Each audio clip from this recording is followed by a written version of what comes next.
So, praising World Trigger last time had some mixed results, but I'ma give it another try. And for the folks at home, let's bully RWBY while we're at it. Osamu Mikomo and Jaune are surprisingly similar in many respects. Both are the weakest of their main groups and thus treated as underdogs. Somewhat, we'll get to that later. Both have that sort of everyman thing going on, and most importantly, they both serve as their team's strategists. I'm gonna leave most of the Volume 9 development to the wayside because that's a mess, and that diverges so much from his similarities to Osamu that it's not really worth talking about. To start things off, let's go into what makes these two underdogs in the first place. Jaune, apparently, wants to become a huntsman because he wants to carry his family tradition of being great warriors and heroes. However, for reasons I'm sure were left in Monty's old napkin notes, Jaune did not unlock his aura, the main magic system in RWBY's world. He doesn't even know what it is at the start, which we'll get to later. On the flip side, Osamu's desire to become a border member is a combo of his admiration for Jin, the #1 agent in the organization, and wanting to save his friend Chica's brother after he disappeared before the start of the series. Despite his motives, he was born with absurdly low Tryon levels, as I said in the last video, but he still becomes a trainee when the series started. Jaune not knowing about aura or even not getting sent to a combat school when he was young makes zero goddamn sense, especially since his father was previously a warrior himself, in a world where huntsmen and their abilities are beyond common knowledge, or at least should be. Plus, Jaune being able to get fake transcripts on his own to get to Beacon is also very questionable. Not sure how he would have gotten them without his parents knowing, to be honest. They made things so much more complicated than they needed to be, all to justify having Jaune suck at the start of the show. And we gotta fit that aura explanation somehow. Simply put, just have Jaune suck as a fighter and get his parents to forge the documents to get him in. To plug up the problem of him having a lot of aura at the start, just do what base god Osamu did. Once again, Osamu has the lowest Tryon levels in the series. It's a proverbial ball and chain that every obstacle he takes drags him with. It's a consistent weakness that makes sense in the series lore and doesn't require much to justify in story. Simple, yet effective. Strategically written, one might say. You see, making a good strategist in stories is not just about making complex plans upon plans upon plans. It's also about looking at solutions where others might not otherwise, either via lateral thinking, good observation, street smarts, or just simply reading people. To get into a point I want to expand on from the previous video, let's actually talk about that power scale I briefly mentioned, how it relates to Osamu and its importance in the story. The typical scale in regards to border agents range from 4 to 9. 4 through 5 being the baseline level of an agent, able to do decent damage and equip a moderate amount of triggers. Most importantly, they are able to fulfill the basic actions that border members take, which is fighting alien robots that invade the city. 6 to 7 are where you get agents with a decent Tryon level, and are able to hold their own in battle and have greater options than most. And 8 through 9 is where you get swag king gods, with anyone above those levels being an absolute threat. With this in mind, Yuma has a level of 7, which makes him a dangerous fighter for most, especially given his absurd skill level and experience. And Chica is a human warhead whose only nerf is that she doesn't want to shoot people. Thank God for that PTSD, right? And where's Osamu? Ooh, that's kind of small. Yikes. And we get to see how his weak levels bite him in the ass many times in the series. Other than basic alien robots, he can't win a one-on-one fight with anyone even an average B-rank agent can take care of. Whereas Yuma and Chica can annihilate them in seconds. Like I said, this weakness of Osamu's is something that is acknowledged by the narrative for a very long time, and actively prevents him from doing things other characters could do, which not only helps focus his route for growth as a character, but also gives meaning to the power scale. Hey, what was I talking about? Oh, right. This is also a RWBY video. Yes, past Volume 3, Jaune, Ren, and Noor seem to be just as effective as each other during battle. Of course, Noor stands out when using her electric boost power, but that's rarely done most of the time. Otherwise, they seem to do as much damage to most Grimm as each other, and are absolute wimps when fighting other major characters. There is never a situation where Jaune's inexperience in battle or lack of aura control prevents him from doing something that could help the other characters. They all equally struggled against Tyrion, the Nuka-Lavi, Cordovan's mech, and Neo, among others. Why even bother establishing Jaune as weak or inexperienced when his underdog status doesn't matter? All of this would have happened if you just established Jaune as capable from the start, but was too lazy and overconfident to try and succeed. Nothing would change. Hey, wait a second, that's just Cardin. Yeah, just make him Cardin, minus the rasses. What also doesn't help in Jaune's case is that most of the time his strategies are just kinda poopy. Granted, I can't blame him for it. Asking a RWBY character to use their brain is like asking for a Fate installment without a Saber clone. Good luck finding any examples. Not to mention, with fights barely featuring Jaune at all, especially in the early volumes, it makes it impossible to see any progression with him as a strategist. Jaune and strategy weren't even in the same sentence until Volume 3, and that was a complete joke. So let's skip to Volume 4 where we set the tone for his strategic genius. Guys, I got it! We hit it! Harder! Everything that guy just says is bullshit. Thank you. This is even worse because you would think they had learned about how to fight Geist, Grimm, and Beacon. Then again, since when have they learned anything in Beacon? It also makes no sense that the others didn't think of this plan beforehand. Jaune isn't providing some bird's eye view level of insight with a simple solution that was overlooked. It's just a combo attack they likely would have already come up with. It's not terrible, but it's not impressive either. Luckily, World Trigger's Torment arc doesn't have this problem. The B-Rank Wars. Teams of B-Rank border agents get to face off in a team royale in order to earn points, allowing them to rise up the ranks. In Osamu's case, this will allow him and his team Tamakoma to take the first step to accomplishing their goals. So what's a strategy of theirs look like? For their first round as a full team, they face off against two other groups, Suwa Squad, which has mostly mid to close range fighters, and the Arfune Squad, an all sniper team. Both teams have way more experience, and they definitely have it out for Tamakoma, given how two of its members made a big splash in their debut. Since they are the lowest ranked of the three teams, they can pick any stage they want for the fight, opting for a complex city on a long slope. Seemingly perfect for snipers. And that's the trick. By giving the sniper team a high advantage, they also made them public enemy number 1, making the other enemy team get into a fight with them when they are distracted. With all the chaos, it allowed Tamakoma to take control of how the fight went. Even with some of the losses they took during the match, the other teams always had to play to their tune. They were always on the back foot. It sounds like a long con, but it really isn't. The team looked at their own situation as upstart underdogs, getting all the other team's attention, and simply put all the heat on their opponents instead. That's what lateral thinking is, weighing the pros and cons, having a top-down look at the situation, and being flexible enough to make changes. Yuma and Chika may have been strong, but if it were a much more straightforward fight, even they would be in trouble without Osamu's help. Whereas with Jaune, I fail to get why Oz made him leader. And then we have this crown jewel of bullshit from Volume 6. With Cordo on watch, only Atlas airships have the clearance to leave for Solitas. So, we steal an Atlas airship. What you just said is one of the most insanely idiotic things I have ever heard.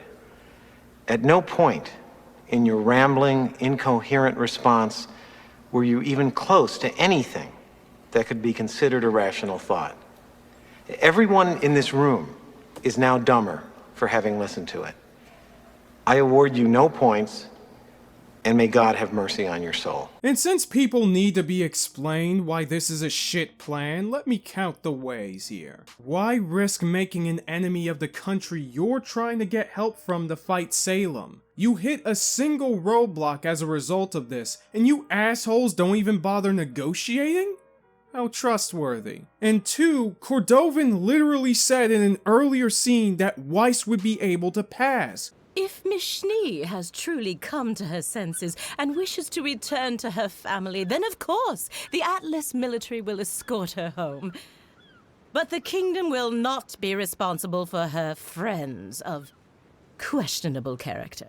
Why not just have her take the relic along with Crow and Bird Mode to go directly to Winter? Given how long it took our Zeros to get the Atlas next volume, it wouldn't have even taken a day for them to get picked up by Ironwood personally. Anything would have been better for them to do than what they went with. And they had the gall to shit on Crow for rightfully saying how stupid this plan is. The show doesn't even try to justify it and just settles for telling you to shut up and deal with it because they're young and they're fucking dumb.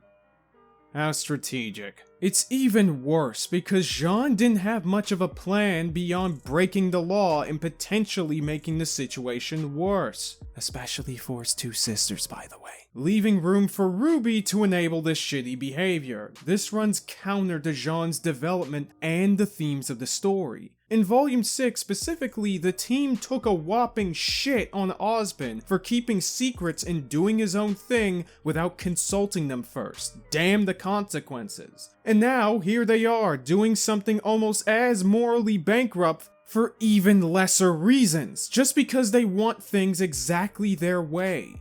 No compromising, no negotiating, and they end up getting what they want anyway. And I get that this is partially because Weiss is uncomfortable going back on her own due to the abuse she suffered in Atlas. But again, she can literally demand to just see her sister Winter first before her father would catch any wind of it, making this whole thing even more self-centered and pointless. So how does Osamu go about a similar issue? Alright, time to give a shit ton of context. As I said before, Osamu and his team are fighting in the B rank wars in order to become A rank. With this rank, they would all have clearance to go on away missions to neighbor worlds and potentially find their loved ones. And for B rankers just starting out, they're doing pretty well.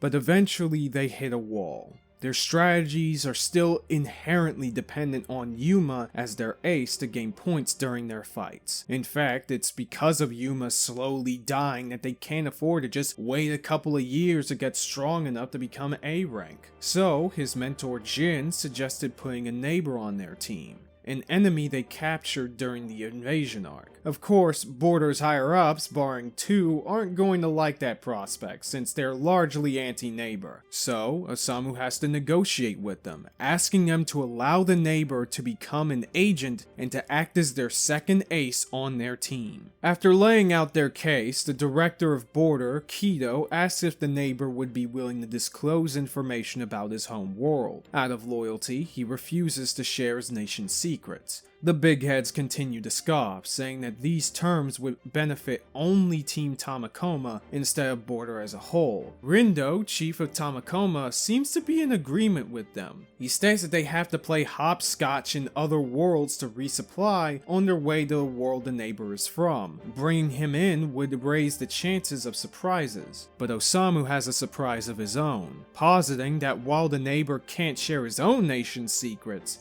there's nothing saying he can't talk about the other nations and act as a tour guide up to when they reach his world. With his knowledge of their cultures, they can decrease the chances of strife during their travels. And so, one by one, more and more of the Border's heads begins to approve. And so, the director agrees, but under one condition. You guys remember Chica? You know, this little softball here? Yeah, she has the highest amount of Trion in Border, basically a human warhead waiting to happen, don't worry about it. Anyway, so Kido wants to use Chica's Trion as fuel in order to create a bigger travel ship, bring along more crew members to the mission, etc. What makes things even more enticing is that this This way, Chika will be less likely to be involved in battle against neighbors and can reduce the amount of pit stops for the ship. This would guarantee that Chika herself could be along for the ride and not Osamu or Yuma. A rank or not, Chika comes with them. Osamu is against this, mainly for Chika's safety, but she, unlike Weiss, understands that putting the mission first above her own personal needs is kinda sorta the right thing to do here. So with this, the group complies, and they promise that they will all make A rank for the expedition.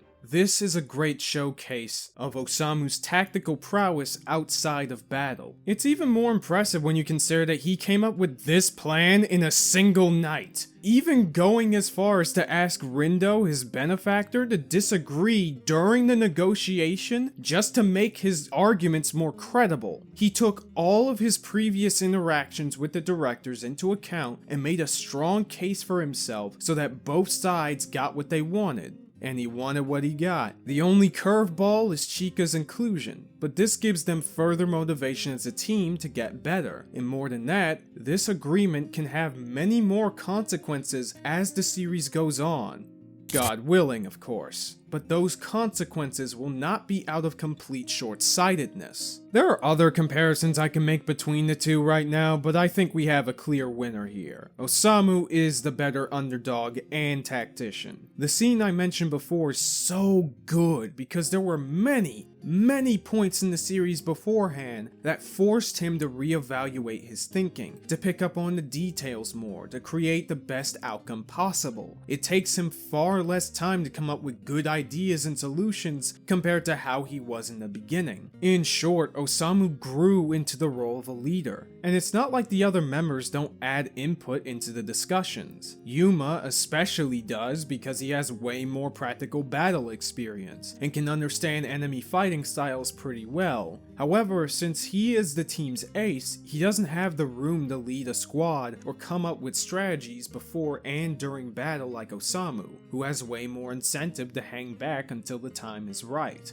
This gives Osamu a natural niche that he can fill within the team. On the flip side, the show tells us that Jaune is smart within his team and that there's sources that they made it the fuck up. Hell, the early volumes prove nothing except how much of a dunce he is. I think there's way more argument for why Ren and Pyrrha should have been the leader of Juniper rather than Jaune, but the show barely gives the other members chances to add their input. There is a way in which the show could have used Jaune's normalcy to facilitate his route as a leader. He could do research on Grimm, pay attention to enemy weapon designs, or could have been naturally creative, able to pool everyone's talents together. But that doesn't happen naturally because of course it doesn't. Jaune's the leader, and you gotta deal with it. Hell, having a leader who's the only one that makes plans isn't an inherently bad thing either. Other stories have done it, such as with Rock from Black Lagoon. He's pretty much the only one with a decent amount of insight in his whole team, which makes sense given his corporate background. Thinking ahead is the name of the game. Dutch is good on the field and has a lot of leadership skills, but all he cares about is doing his job and doesn't think past it. Benny is practically a redditor who doesn't like to get involved too much, and RWBY is...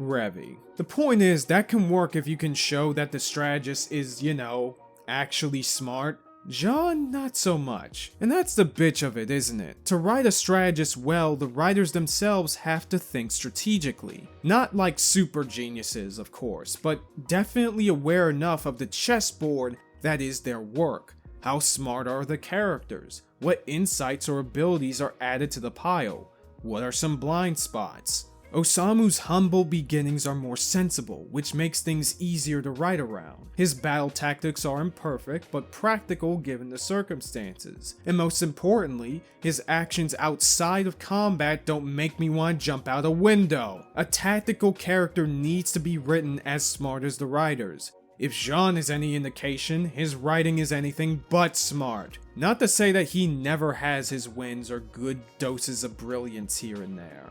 Such as splitting up the team at Volume 8's beginning, suggesting the plan to the Aesops about letting them rescue Oscar, or his trick for getting the curious cat to devore Neo. Plus, with him as the party healer, he has his uses.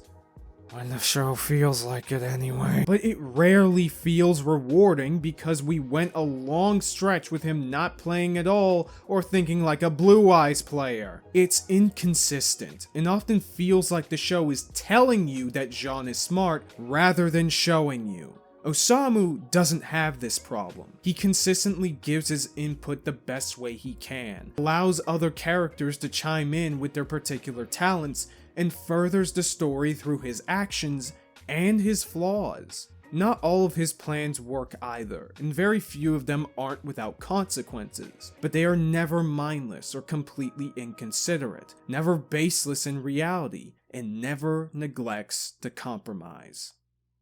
Also, he treats his team better than RT with its animators. So yeah, that helps.